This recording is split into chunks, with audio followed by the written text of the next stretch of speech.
नमस्कार। कार्यक्रम आजकल में आपका स्वागत है। मैं हूं आपके साथ दीपा सिंह। गोंडवाना साम्राज्य की वीरांगना रानी दुर्गावती के 458वें बलिदान दिवस को गौरव दिवस के रूप में मनाया गया। वीरांगना रानी दुर्गावती की जबलपुर के पास बारहा नर्रई नाला स्थित समाधि स्थल पर 24 जून को हर आमो खास ने श्रद्धा सुमन अर्पित किए। इस दौरान मैराथन सहित अनेक कार्यक्रम हुए।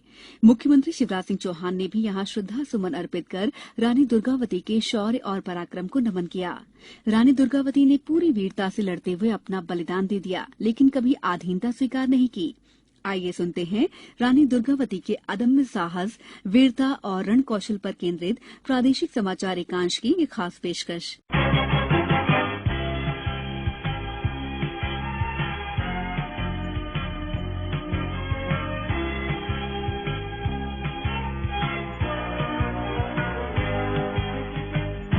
सिंहिनी थी वो, वीरता की अमर निशानी थी। मुगलों से रण में कूदी मानो साक्षात शक्ति भवानी थी।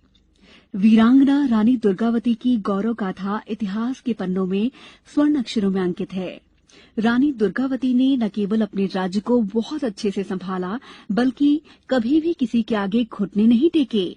उनके इस अदम्य साहस और बलिदान के कारण ही लोग आज भी उनका दिल से सम्मान करते हैं।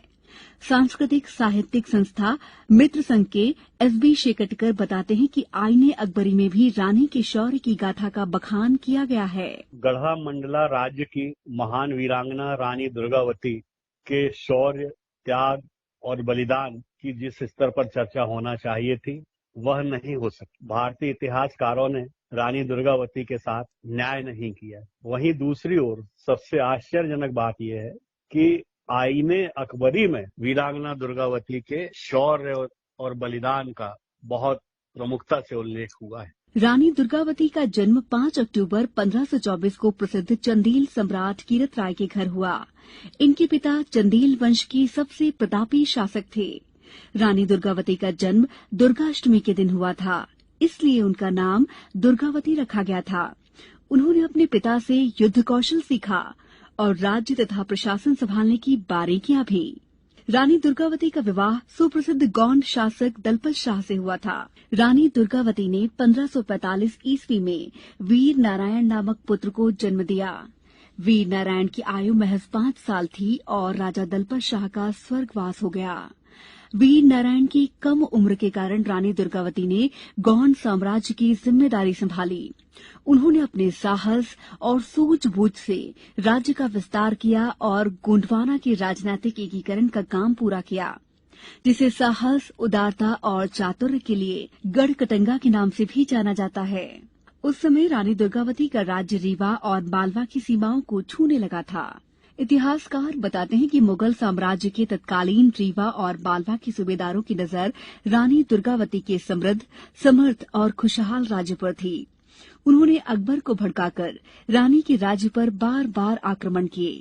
सांस्कृतिक सामाजिक संस्था मिलन के सूत्रधार मोहन शशि बताते हैं कि बुलंद हौसलों, साहस और कुशल रणनीति के कारण रानी दुर्गावती के नेतृत्व में उनकी सेना ने मुगल सेना को कई बार बहुत नुकसान पहुंचाकर जीत हासिल की। सबको पता है कि दिल्ली दरबार ने गढ़ मंडला के वैभव पर नजर गड़ाई और आसफ खान ने चढ़ाई की गढ़ मंडला पर। संघर्ष हुआ, विकट संघर्ष हुआ। तीन बार अन्याय के प्रतिकार एवं अपने साम्राज्य की रक्षा की हुंकार भरने वाली विकट मानव सिंहिनी ने विरोधी की, विपक्षी की विशाल सेना को मात, लेकिन होनी तो होकर। प्रशिक्षित आधुनिक हथियारों और युद्ध संसाधनों से लैस मुगल सैनिक रानी दुर्गावती के पुराने हथियारों के साथ अप्रशिक्षित साहसी सैनिकों के सामने नहीं टिक पाए, परंतु कम सैनिकों और युद्ध में गंभीर रूप से घायल होने के बाद भी वे डटकर विशाल मुगल सेना का सामना करती रहीं